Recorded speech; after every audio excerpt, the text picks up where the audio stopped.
billionaire's blind mother had surrendered to silence. His solutions failed. Then, the maid's daughter saw her darkness and did the one thing no one expected. Her world had shrunk to a single chair in a castle of glass. Florence Beaumont, once a celebrated musician, was now a prisoner in her own body, living in total darkness.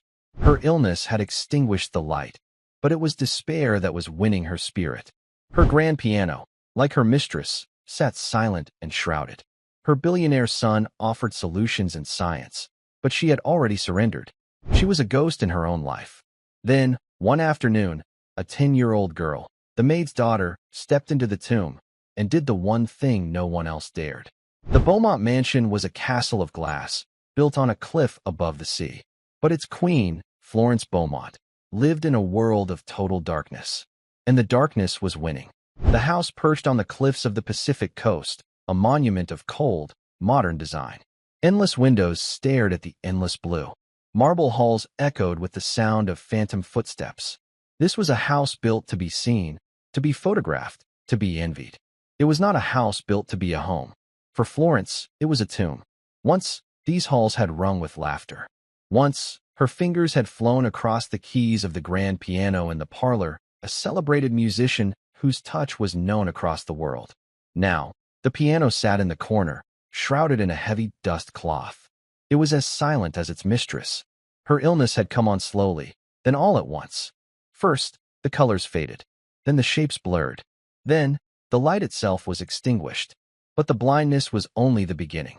The illness, rare and cruel, stole her energy, her balance, and finally, her will. She was trapped, a prisoner in her own body, in her own house, with only the sound of the ocean crashing far below for company. The waves were a heartbeat that never stopped, a constant reminder of the vast, living world she could no longer join. Florence sat in her chair in the parlor, a room she now knew only by sound and touch. She knew the chair was velvet. She knew the window was to her left. She knew the air smelled of salt and the expensive, faint lemon oil the staff used on the furniture. She was 82 years old. She felt 800. Her world had shrunk to this chair, to the feel of the blanket on her lap, to the sound of her own breathing. Life had become a waiting room, and she was just waiting for her name to be called. The staff moved through the mansion like mice. They were paid well.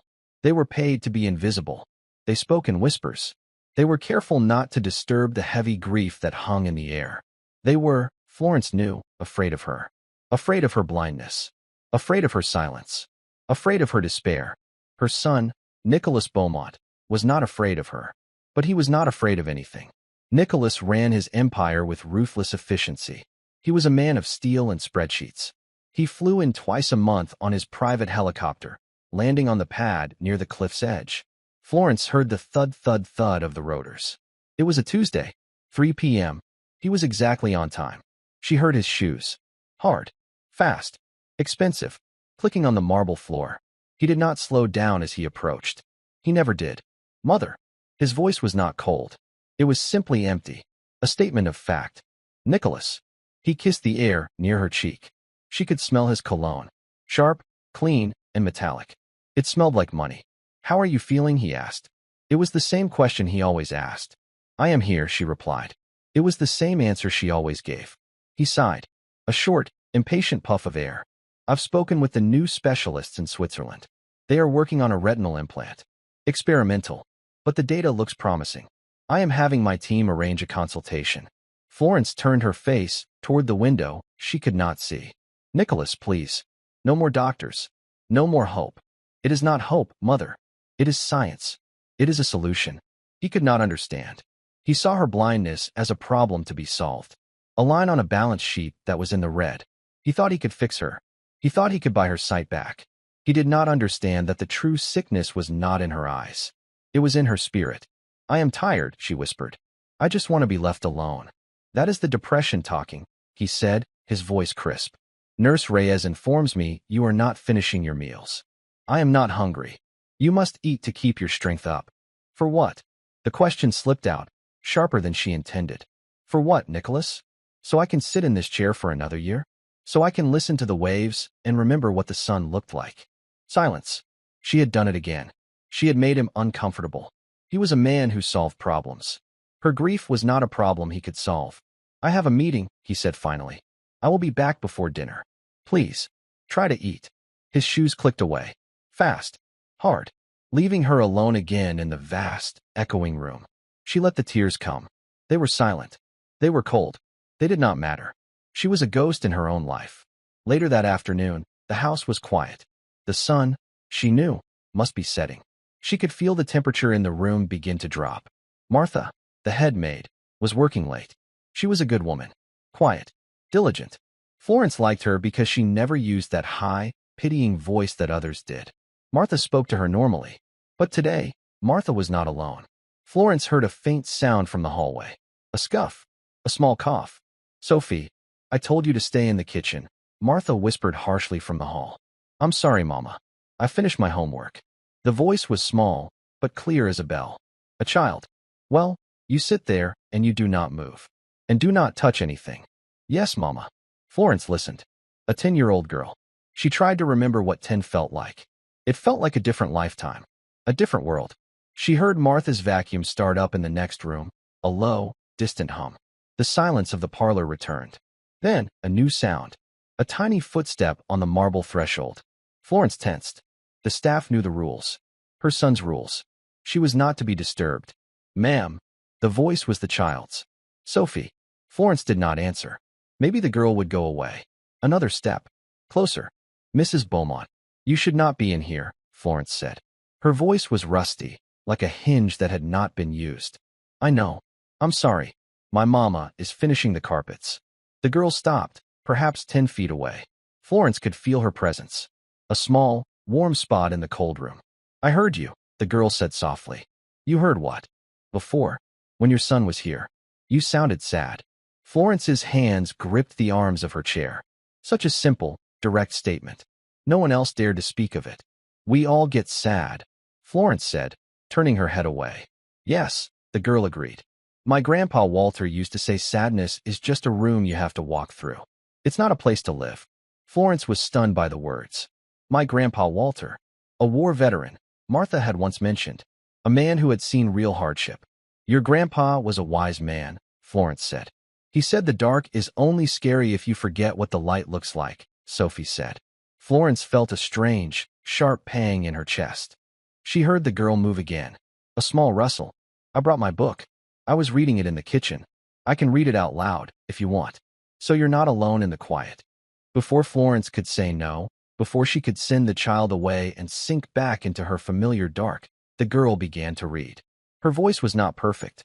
She was only 10, but it was steady. It was sure. "The Wind in the Willows," the girl announced. Chapter 1. The Riverbank. She began. The mole had been working very hard all the morning, spring cleaning his little home. Florence listened. She did not want to. She wanted to be left alone with her memories. But the child's voice was insistent. It was a thread of pure, clear sound in the muffled emptiness. Sophie read about the mole and his dark little house, and how he suddenly flung down his brush and bolted out of the house. Something up above was calling him. Sophie read about the sun, the warm grass, the rabbit holes. Florence sat perfectly still. The girl's voice was painting pictures.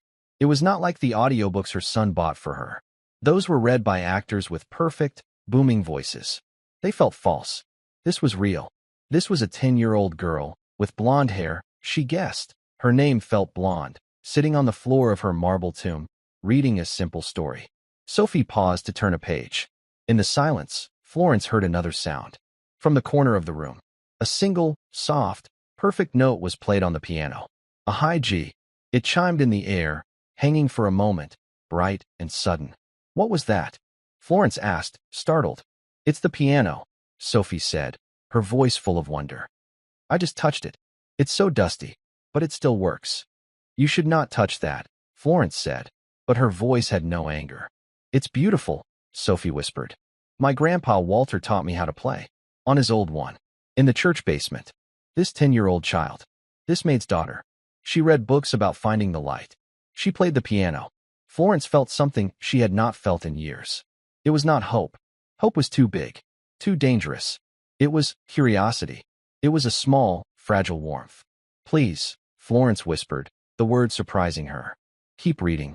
Sophie's voice started again, picking up the story of the mole who had left his dark home for the light. Florence listened. She did not turn her face to the window. She turned her face toward the sound of the child's voice. The final words of the chapter hung in the air. He was a maying, and a piping, and a singing. The parlor was completely still. The only sound was the distant hum of the vacuum, now switched off. Martha. Florence heard the sharp intake of breath from the doorway. She did not need to see to know the look on her maid's face. It would be a mask of pure terror.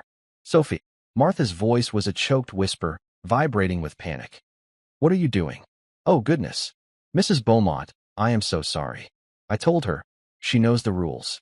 Martha was rushing forward. Florence heard the sound of her apron, the squeak of her sensible shoes on the marble.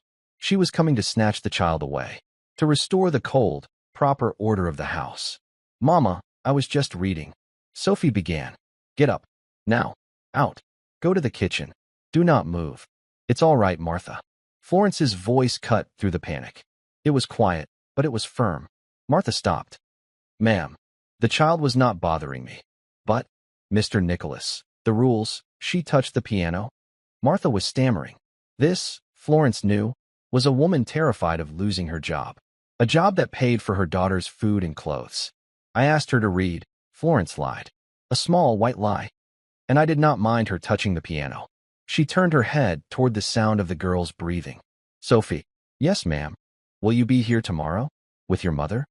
Yes, ma'am. After school. I would like to hear the next chapter. If you have time. The silence that followed was heavier than any she had ever heard in this house. It was the sound of a rule being broken. The sound of a pattern changing. I have time, Sophie said, her voice bright. Chapter 2 is very good. It's called The Open Road. Then I will see you tomorrow, Florence said. It was a strange phrase to use. See you. But for the first time, it felt true. Come, Sophie, Martha said, her voice still trembling. She grabbed her daughter's hand.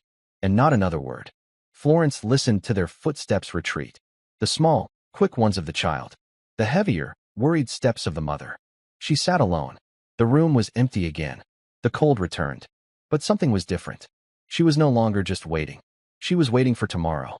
The next day, 3:30 p.m. arrived with a precision Florence had not felt in years. She had eaten a small lunch. She had asked Nurse Reyes to brush her hair. She had her put on the blue cashmere sweater, the one Nicholas's father had bought her decades ago in Scotland. She remembered the color.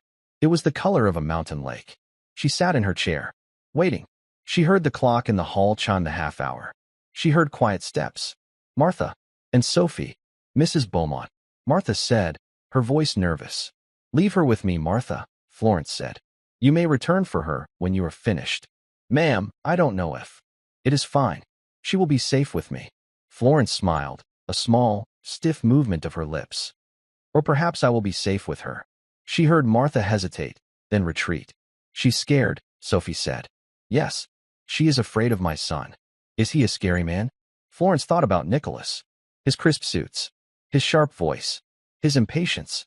He is not scary, Florence said. He is just busy.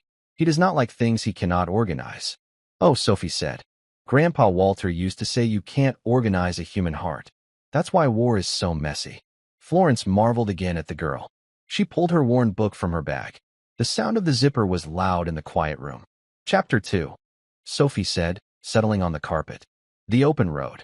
She began to read. It became their ritual. Every day, 3:30 p.m. Sophie read about the mole and the rat. She read about the river. She read about boat trips and picnics. Her voice filled the empty spaces of the parlor. It filled the empty spaces in Florence. The staff began to notice. First, it was Nurse Reyes. You ate all of your soup today, Mrs. Beaumont, she said, her voice laced with surprise. It was good soup, Florence replied. Then, the head of staff, Mr. Hemlock, a man as stiff and dry as his name. You requested the parlor curtains be opened, ma'am? He asked one afternoon. Yes, Mr. Hemlock. I want to feel the afternoon sun. She could not see the light, but she could feel its warmth on her skin. And when Sophie read, she could see it. Sophie, she said one day, interrupting the story. Yes, ma'am. When you read that part, about the golden afternoon, what do you see? Sophie paused. I see. I see the dust. You know, the little bits of dust floating in the air, and the sun hits them, and they look like tiny little stars, like gold glitter. And everything is very quiet, and the air is warm, like when you're under a big, heavy blanket. Florence nodded slowly. She could see it. The golden dust. The warm air. When I was a girl, Florence whispered, my father took me to a meadow. It was in June. The grass was so tall. I remember. I remember the smell of it. Sweet and dry. Like hay. Yes, exactly like hay. And I could hear the insects. A low, buzzing sound. Everywhere. The sound of summer, Sophie said. Yes. Florence smiled. The sound of summer. She had not recalled this memory in 30 years. The illness had covered everything in a thick, gray fog. Sophie's voice was the wind, and it was slowly, gently, blowing the fog away. Life began to come back to the room, piece by piece. Florence asked for flowers. What kind, ma'am? Mr. Hemlock asked, baffled by the new request. Freesias, Florence said. The white ones. They have a scent. I want to smell them. A large vase of white freesias was placed on a table near her chair. Their sharp, sweet perfume cut through the old smell of lemon oil and salt. She began to ask Sophie about her life. About school. About her mother. About Grandpa Walter. He was my mama's grandpa. Sophie explained one day, after finishing a chapter. He was in a big war. A long time ago. In France. A veteran, Florence said. Yes. He was very brave. He got a medal. But he was sad a lot, too. He said he saw too many things he couldn't forget. He's the one who gave me my name. Sophie. It means wisdom. It is a good name for you. He said wisdom isn't about being smart. He said it's about seeing what other people miss. What did he mean? He meant, like seeing that someone is sad, even when they're smiling, or knowing when to be quiet. He said most people are too busy talking to really see anything. Florence was quiet for a long time. This 10-year-old child understood more than her 50-year-old son. One afternoon, Sophie did not open her book. What is it? Florence asked. I was looking at your piano. Florence tensed. The piano. Her old friend. Her old enemy. It's covered up, Sophie said. Yes. Why? Because I cannot play it anymore. I cannot see the keys. You don't need to see the keys, Sophie said simply. It's not that simple. Grandpa Walter taught me to play. His hands were very shaky. From his sickness. He said his hands didn't always do what he told them. But he said the music wasn't in his hands. It was in his memory. He said, the song remembers, Sophie, even when you forget. Sophie's small feet patted across the room. Florence heard her touch the dust cloth. Can we take this off? Sophie asked. It's suffocating it. No. I can't. Please. It wants to breathe. Florence's heart was hammering. The piano was the last and most painful part of her old life. It was the symbol of everything she had lost. To uncover it would be to what? To admit defeat? To hope again? I will help you, Sophie said. She did not wait for an answer. Florence heard the sound of the heavy cloth being pulled. She heard it slide along the polished wood and fall to the floor in a heavy heap. Dust filled the air. Florence coughed. It's so beautiful, Sophie whispered. A grand. It's so big. Silence. Then a sound. Sophie's small fingers. She played a C major scale. Simple. Clear. The notes rang out, pure and true. They had been sleeping, waiting. The sound was like a key, turning a lock deep inside Florence. It sounds bright, Sophie said. It is a Steinway, Florence whispered. From Hamburg. 1958. You played it a lot. It wasn't a question. Every day? For 50 years. Sophie played another chord. Then another. She was not a virtuoso, not like Florence had been. She was a child. She played simple, blocky chords. A hymn, perhaps. What is that? Florence asked. Amazing Grace, Sophie replied. Grandpa Walter's favorite. Sophie played the simple melody. I once was lost, but now I'm found. Was blind, but now I see. The irony was so thick, so heavy, it should have been cruel. But it was not. It was gentle. The tears that came to Florence's eyes were not the cold, despairing tears of her grief. They were hot. They were stinging. They were alive. Your turn, Sophie said. No, I cannot. My hands, they are stiff. I have forgotten. The song remembers, Sophie said again, her voice soft. Just touch it. It missed you. She heard the small girl cross the room to her. She felt a small, warm hand take her own. Sophie's hand was slightly sticky, probably from an after-school snack. It was the first hand that had touched her in kindness, not in clinical duty, in years. Come on, Sophie urged. Florence let herself be pulled. She stood up from her chair, her legs trembling. She used her cane with one hand and held Sophie's with the other. She took 3, 4, 5 steps. Her shin bumped against the hard, carved leg of the piano bench. Sit down, Sophie said. Florence sat. She was facing the keyboard. She could feel it in front of her. A void. 88 keys she could not see. Where? She whispered. Sophie took Florence's right hand. She placed it. This is middle C, she said, putting Florence's thumb on the key. Florence's finger touched the ivory. It was cool. Smooth. She pressed down. A single note. The heart of the piano. She let it ring until it faded into nothing. Then, her hand, moving from a memory buried deeper than bone, found the other keys. C, E, G. A chord. Simple. Broken. But it was there. She played it again. And again. Sophie was quiet beside her. Florence Beaumont, the celebrated pianist, was playing again. It was not a concerto. It was not a sonata. It was a single, broken chord. But it was everything. Florence's hand rested on the keys. Her fingers felt like old, stiff wood. They did not want to bend. I can't, she whispered.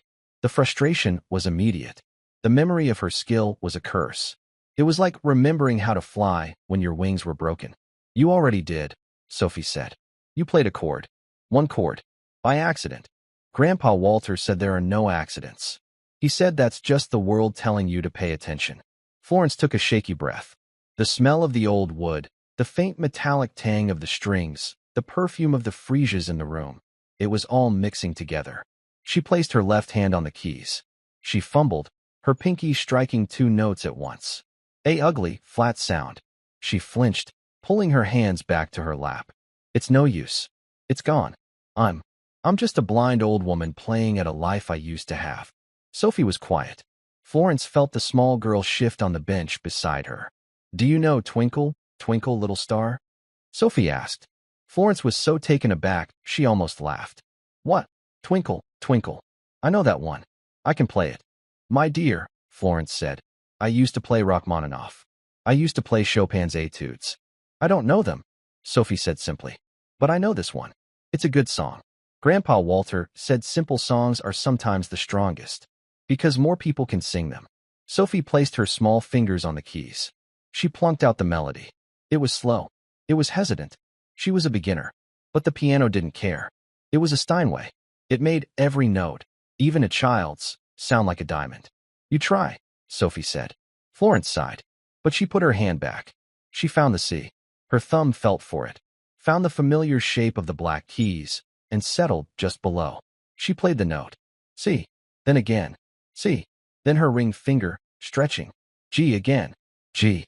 Her index finger, A. Again. A. Back to G. It was the simplest melody on earth. And her hand ached from the effort. It was clumsy. It was halting. But it was music. She finished the line. She stopped. Her hand was trembling. You did it, Sophie whispered, as if she had just watched a mountain move.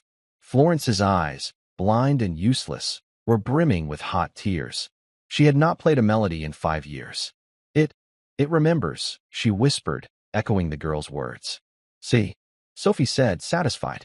I told you. That afternoon, they did not read. Florence stayed at the piano. She played the melody again. And again, her fingers grew slightly more confident. They began to move, searching for the chords that went underneath. Her left hand found a simple harmony. When Martha came to the door an hour later, she stopped dead.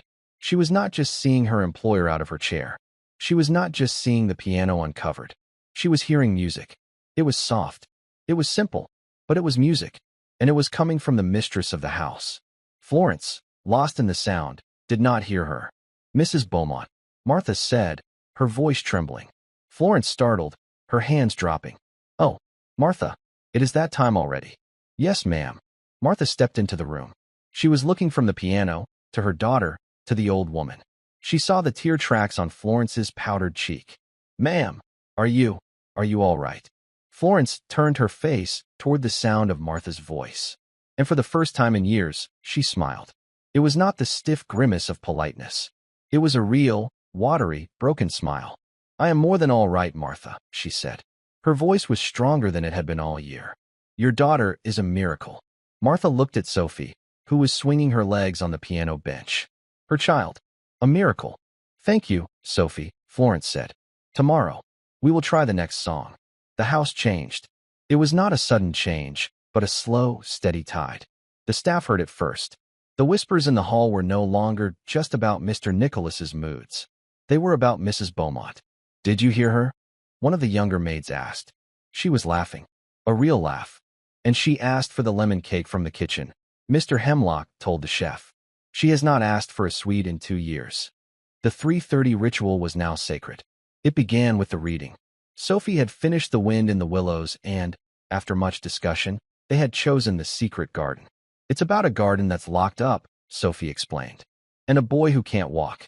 And a girl who is very sour." "That sounds wonderful," Florence said. Sophie's voice would fill the room, painting pictures of stone walls and buried keys. Then, they would go to the piano. Florence's hands were slowly, painfully, coming back to life. She was not playing Chopin. She was playing hymns.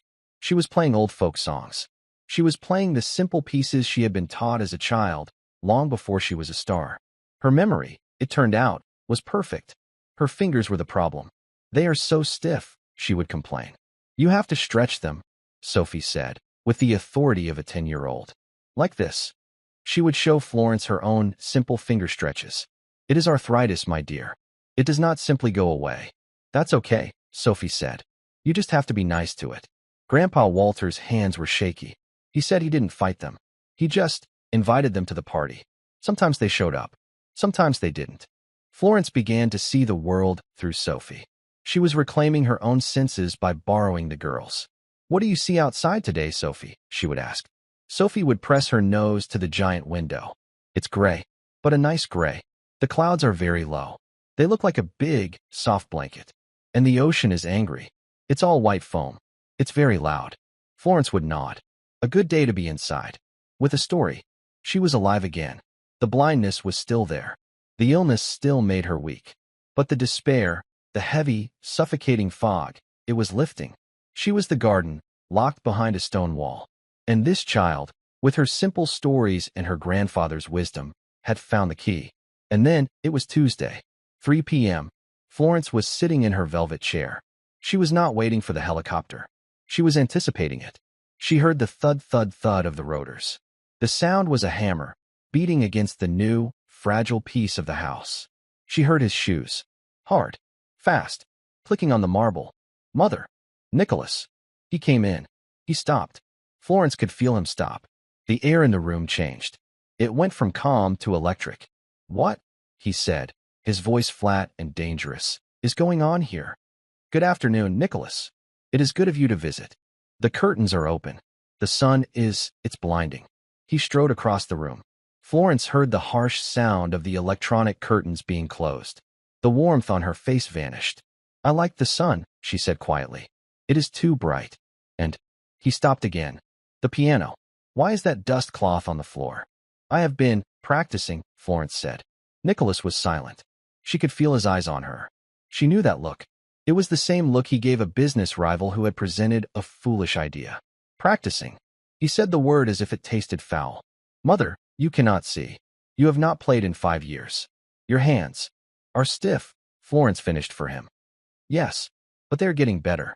A little every day. He was searching for a word. "This is not healthy. This is delusional. Who put you up to this? Was it the nurse? I'll have her fired." It was not the nurse. Just then, the clock in the hall chimed 3:30.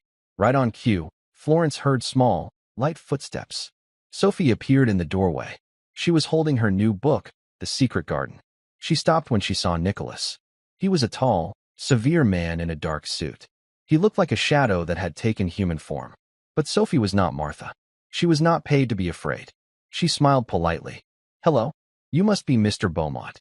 She walked past him, giving him a wide berth, and went straight to Florence's side.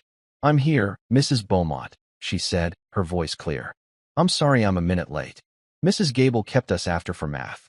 Nicholas watched this. His face was a mask of cold disbelief. "Mother," he said, his voice dangerously low. Who is this child? This is Sophie, Florence said.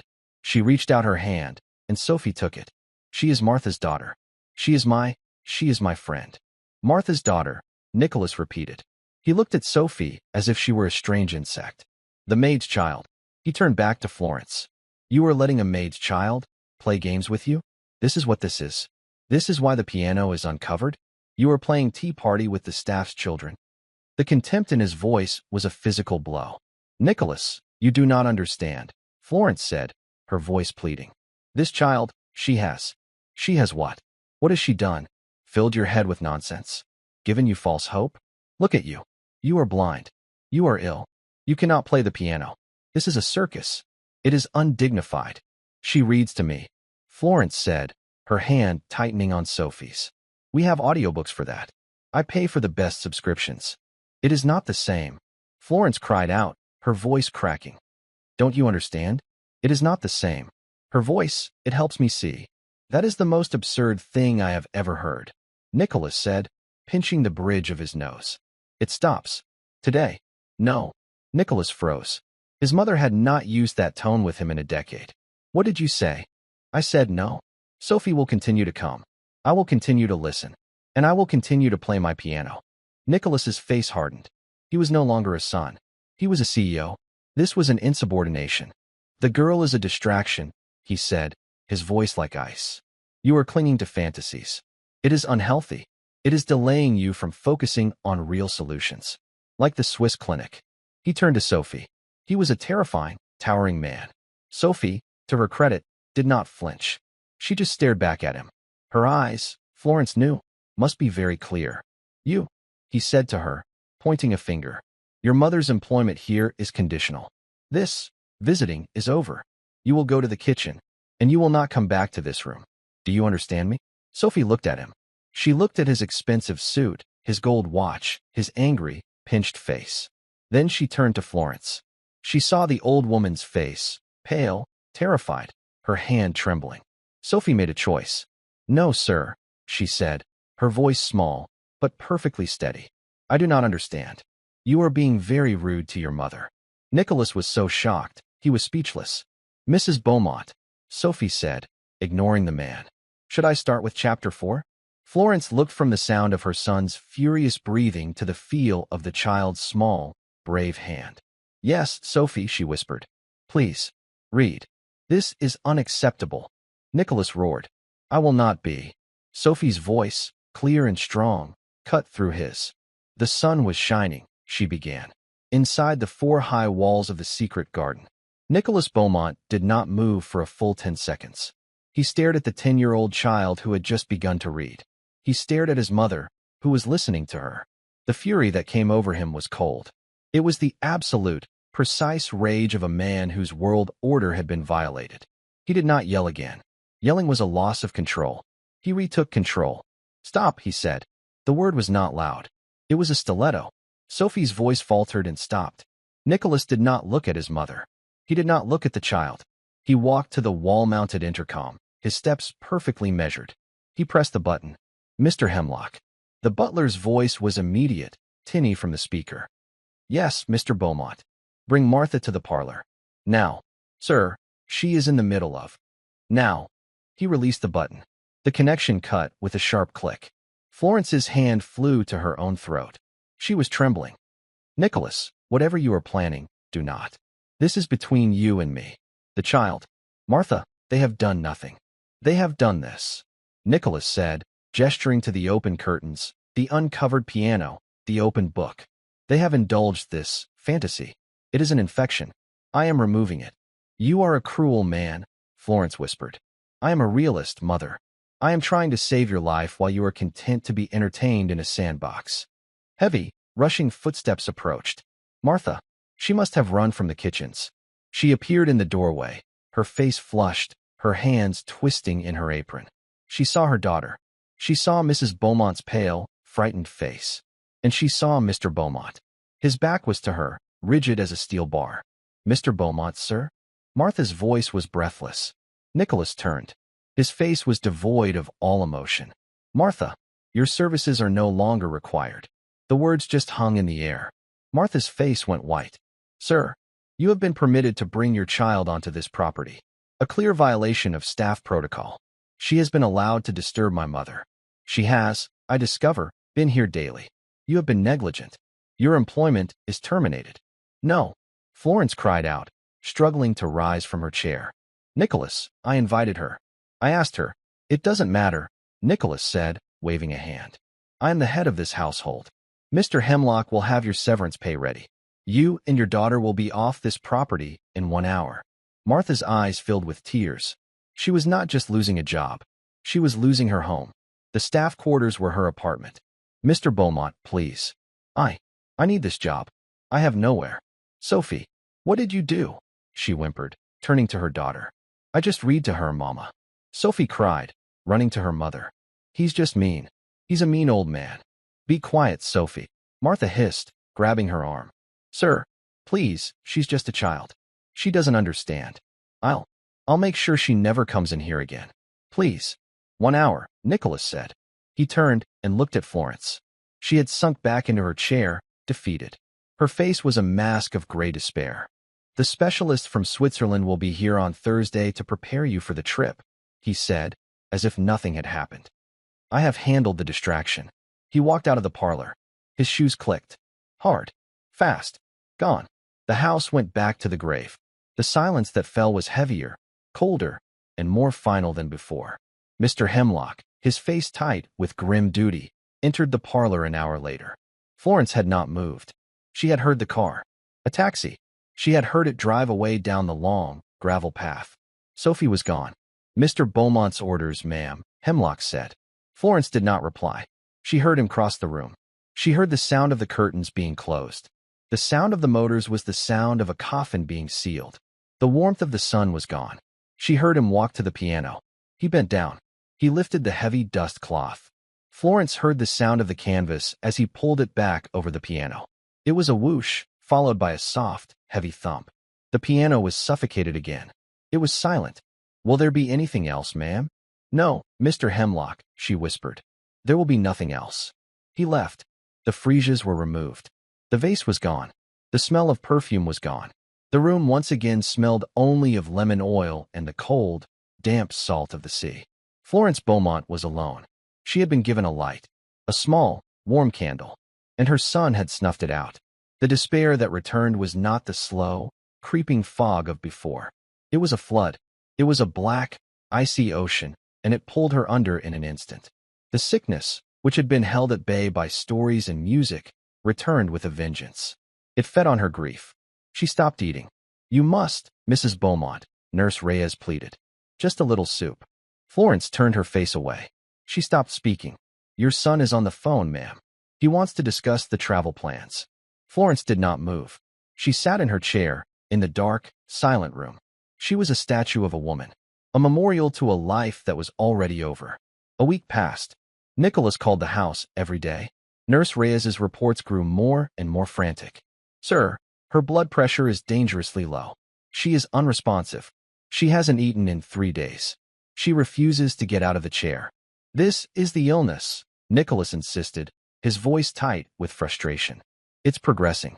That child's therapy was just a distraction. It masked the symptoms. It's a good thing I stopped it. The Swiss clinic is our only option. Sir, I don't think she's strong enough to travel, the nurse said, her voice shaking. I think you should come. Nicholas hung up. He told his pilot to ready the helicopter. He was flying into a storm. The Pacific was raging. Rain and wind lashed the coast. The mansion, a castle of glass, felt as if it were under attack. The windows rattled. The wind howled in the chimneys. And the waves were a roar. The sound of a world ending. Florence sat in her chair. She was so weak. She could barely breathe. The air was too heavy. She was not waiting anymore. She was fading, drifting. This was it. The end. It was not a violent end. It was a surrender. A quiet, giving up. Her head lolled to the side. Her hand, the one that had touched the piano keys, slipped from the arm of the chair. It hung in the air, pale and limp. She heard a sound. A voice. Grandpa Walter? She thought, in a moment of fog.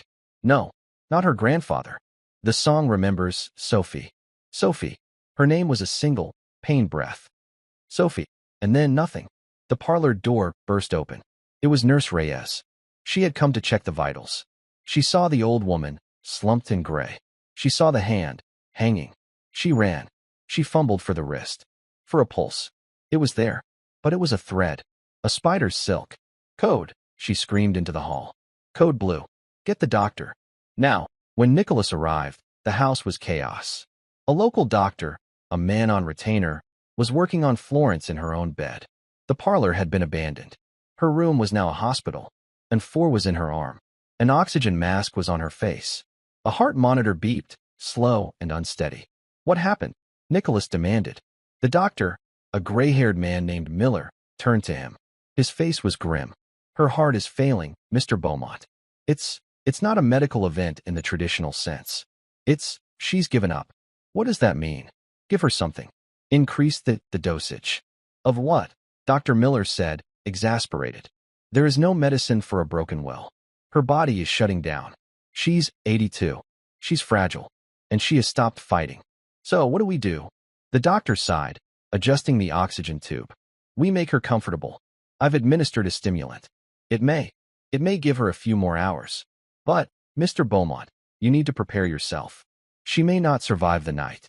The words hit Nicholas like a physical force. Survive the night. This was not a negotiation. This was not a spreadsheet. This was an end. He had won the argument. He had closed the curtains. He had fired the maid.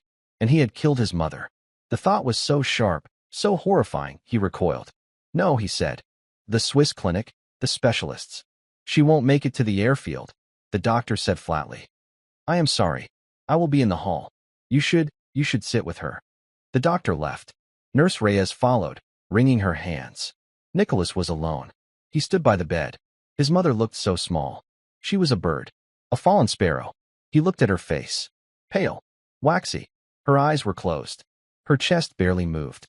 He had not sat by her side, not truly, in years. He had visited. He had managed. He had arranged. He had not sat.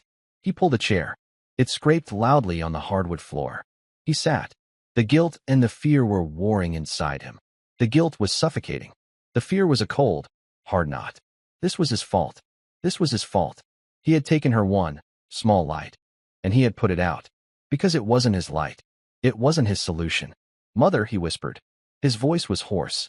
Mother, I'm sorry. She did not stir. The only sounds were the howling wind, the crashing ocean, and the slow, sick beep of the heart monitor. An hour passed. 2. Nicholas just sat. He watched his mother die. The storm raged. And then, a new sound. From downstairs. A banging. Someone was pounding on the heavy oak front door. Nicholas ignored it. It was Hemlock's job. But the banging came again. Louder. More frantic. It was the sound of someone desperate. He heard Hemlock's muffled voice. And then, a different voice. A small one. A high one. A girl's. I have to see her. Please. I know she's sick. I have to see her. Sophie. Nicholas stood. A new kind of anger surged. How dare they? He strode from the room. He was going to have them arrested for trespassing. He reached the top of the grand staircase. Down below, in the marble entryway, Mr. Hemlock was holding the door open, trying to reason with a small, drenched figure. It was Sophie. She was soaked to the skin. Her blonde hair was plastered to her face.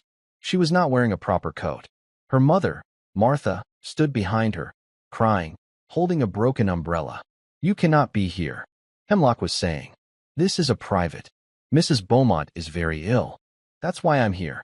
Sophie shouted, her voice echoing in the vast hall. She was crying, but her voice was strong. The nurse. I called the nurse's line. I pretended to be from the doctor's office. She told me. She's not waking up. Please. You have to let me in. I will call the police, Nicholas said from the top of the stairs. His voice was a thunderclap. Sophie looked up. She saw him. The tall, dark man. The man who had fired her mother. She did not cower. You, she cried, pointing a small, wet finger. This is your fault. You took her book. You covered her piano. You closed her curtains. Get out, Nicholas ordered. No, I'm not leaving. She needs me. She needs the story. You don't understand. The garden, we didn't finish. She doesn't know if Colin walks. She doesn't know if the garden comes back. You have to let me finish the story. It was the most absurd, insane thing Nicholas had ever heard. A dying woman, a storm, and a child, hysterical about a storybook. Hemlock. Remove them. No. Sophie screamed. She dodged under Hemlock's arm. She was fast. A small, wet rabbit. She ran. She ran for the stairs. Sophie. Martha screamed. Nicholas was so surprised, he didn't move. The 10-year-old girl, soaking wet, her shoes squeaking on the marble, ran right past him at the top of the stairs. She knew the house. She knew where the room was. She ran down the hall and burst into Florence's bedroom. Nicholas ran after her. You child, get out of here. There are machines. Sophie stopped at the foot of the bed. She saw Florence. The tubes. The mask. The pale, still face. She had never seen death before, but she knew this was close. Her bravery almost failed. She looked small, terrified. Go, Nicholas said, softer this time, grabbing her shoulder. She is resting. You must go. Sophie looked at the hand, the one hanging off the bed, the hand that had played the piano. She pulled a sodden, water-damaged book from inside her thin jacket. The Secret Garden. She walked to the side of the bed. No, Sophie, Nicholas pleaded. Leave her in peace. Sophie ignored him. She took Florence's limp, cold hand. Mrs. Beaumont, she whispered. Her voice was trembling, but she was here. It's me. It's Sophie. I'm sorry I was gone. The monitor beeped. Slow. I brought the book. We were at the best part. Chapter 20. I shall live forever. Nicholas watched. He was frozen. He saw the child take his mother's hand. Sophie opened the book. The pages were warped from the rain. She took a deep, shuddering breath, and she began to read. Nicholas stood in the doorway, a helpless giant. He was trapped between the authority of a lifetime and the raw, unexplainable power of what was happening in front of him. Sophie's voice was the only thing in the room that felt alive. The rain and wind hammered the glass, a furious, primal drumming. The heart monitor beeped its slow, dying rhythm. It was the sweetest, most mysterious-smelling place anyone could imagine, Sophie read. Her voice shook, and she stumbled over the larger words. The pages of the book were damp, and she had to peel them apart. She was reading about the garden, about the gray points of new life pushing up through the black earth. Dr. Miller had returned. He stood in the hall, just outside the door, watching. He had his arms crossed, his face a mask of professional concern. He was ready to step in, to end this childish intrusion. Nicholas watched his mother's face. It was so still, so waxy. Nothing. This is pointless, he whispered to himself. He took a step forward to stop the girl. And then, something changed. The monitor. The space between the beeps was getting shorter. Nicholas stopped. He stared at the small, green line. It was pulsing. Faster. Stronger. Mrs. Beaumont. Sophie whispered, leaning closer. She hadn't noticed the monitor. She had noticed something else.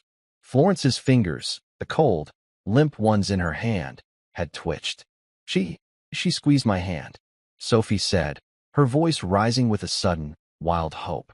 She's unconscious, child, Nicholas said, his own voice harsh with a fear he didn't understand. It's an involuntary reflex. No, Sophie insisted. She squeezed. Mrs. Beaumont, I'm here. It's about the garden. It's not dead. The roses, they're not dead. Sophie, in her excitement, gripped the book tighter and read, her voice suddenly loud and clear, projecting over the storm. And the secret garden bloomed, and every morning revealed new marvels. And Colin stood on his feet. He stood. I shall live forever and ever, he cried. From behind the oxygen mask, a sound. It was a gasp, a dry, rattling intake of air. Florence's head moved on the pillow.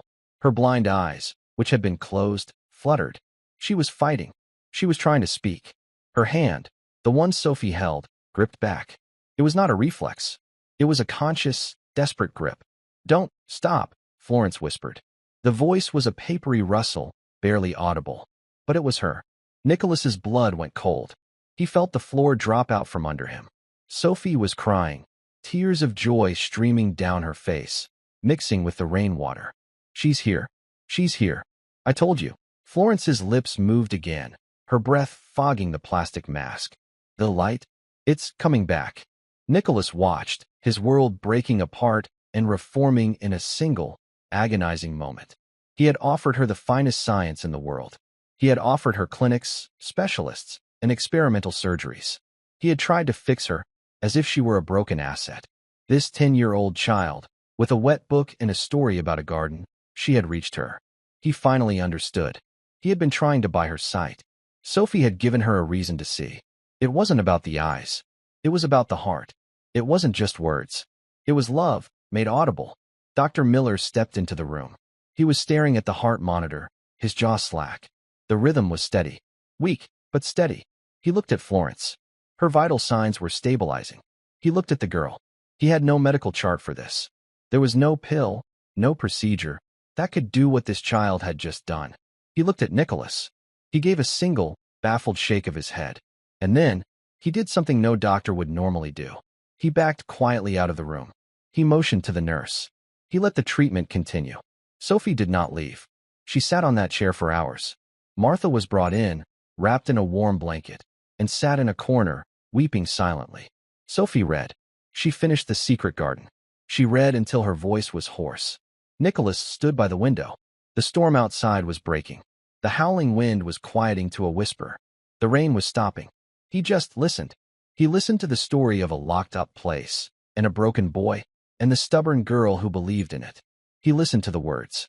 He listened to the sound of his mother's breathing, which was no longer a death rattle, but the shallow, even breath of sleep. He had handled the distraction. He had almost destroyed his mother. He saw the child, Sophie, with her blonde hair, now drying in damp curls. She looked exhausted, but she kept reading. Grandpa Walter, a war veteran.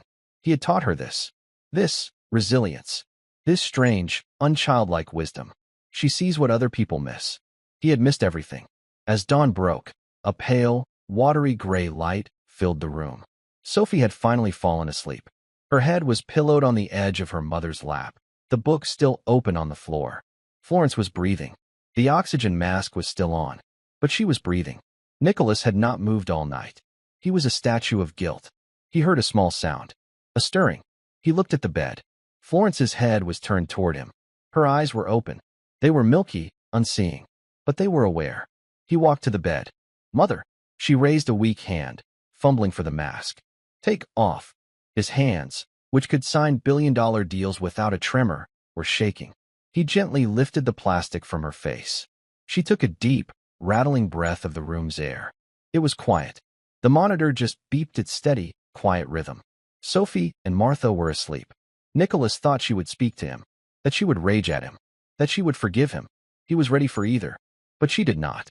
She turned her head, her ears searching. Sophie, she whispered. Her voice was a cracked reed. In the corner, the child's head shot up. I'm here. Sophie scrambled off her mother's lap and ran to the bedside. Florence's hand found the girl's.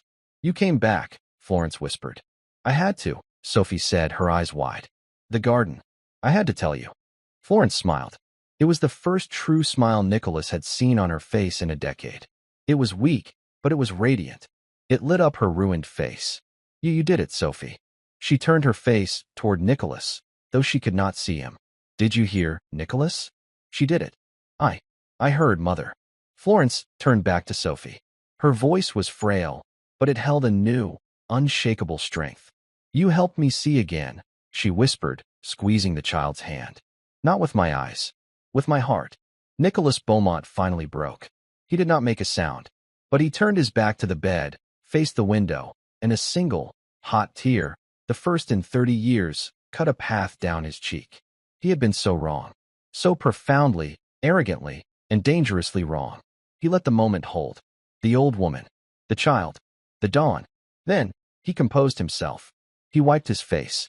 He was still Nicholas Beaumont. He had made a catastrophic error. Now he would fix it. He walked over to Martha, who was now awake, watching in stunned, tearful silence. He stood before her. She flinched, expecting what? For him to throw them out again? Martha, he said. His voice was quiet. Formal. Sir, my mother will require constant companionship. Nurse Reyes is a medical professional. This is different. He was fumbling. He, the man of 1,000 boardrooms, did not have the words. You and Sophie will be staying, he said. Your old rooms are not adequate. I will have Hemlock prepare the guest wing for you. Martha's jaw dropped. Sir? The guest wing. And your employment? It is reinstated. With a promotion, you will no longer be on the housekeeping staff. You will be Mrs. Beaumont's personal companion. Your salary will be tripled. Your duties will be whatever my mother requires. He looked at Sophie. And her duty, he said, nodding to the child, is to read and to play the piano. It was not an apology. It was a surrender. It was the only way a man like Nicholas knew how to say, I was wrong. Thank you. Please, stay. Martha just nodded, fresh tears streaming down her face. Yes, sir. Thank you, sir. Nicholas nodded. He turned and left the room. He had to go outside. He had to feel the cold, clean air of the storm that had passed. He had to stand on the cliff and listen to the waves. The sound was the same. The crashing, the roaring. But for the first time in his life, it didn't sound like an ending. It sounded like a beginning. Florence recovered slowly. Her blindness was unchanged. Her body was still frail. But her spirit, the part that had nearly died, was renewed. The mansion on the cliff was no longer a tomb. It was a home. The heavy curtains in the parlor stayed open. The piano was never covered again. Nicholas was different. He visited, not out of duty, but out of a new, awkward desire to connect. He stopped trying to fix his mother. He started, simply, to listen to her. He learned the names of the staff. He learned Martha's story. He asked Sophie about Grandpa Walter, the war veteran, whose simple wisdom had seen what his own billion-dollar vision had missed. Weeks later, Florence sat in the parlor, the sun warm on her face. I want to build something, she told Nicholas. Not with glass and steel. With books. He understood. He did not offer a clinic or a new technology. The Light Within Foundation was born. It was a program dedicated to children's literacy, to funding libraries in forgotten neighborhoods, to bringing stories to those trapped in their own kind of darkness. At the opening ceremony, Nicholas stood at the podium. He did not talk about assets or returns. He talked about a small, wet girl who had faced down a storm because she knew a story had to be finished. He brought Martha and Sophie to the stage. He did not call them servants. He called them his mother's dearest companions. He called them family. The house was quiet now, in a different way. It was not the silence of a grave. It was the silence of peace. Florence was in her chair again, by the same window, overlooking the same ocean. The same chair, the same view she could not see. But this time, her face was turned toward the light. Her eyes were closed. She was smiling. Beside her, Sophie, now 11, read from another story. Her voice was clear and steady. The waves crashed against the cliffs far below. The lights in the house stayed on, bright and warm, through the entire night. Because sometimes the brightest light doesn't come from what we see, but from what we hear and who we finally, truly, choose to listen to. And that is where Florence and Sophie's story closes for now. I hope this story gave you a chance to step out of the noise and just listen. I'd love to know where this story found you. Perhaps sitting by a window as the day ended, sharing a quiet moment, or just settling in for the evening. Drop a line in the comments. I truly do read them all. And if you want to make sure we find each other again in the dark, hitting that like button and subscribing makes a huge difference. We are always trying to make our stories brighter, so your feedback is invaluable. Thank you for listening with me.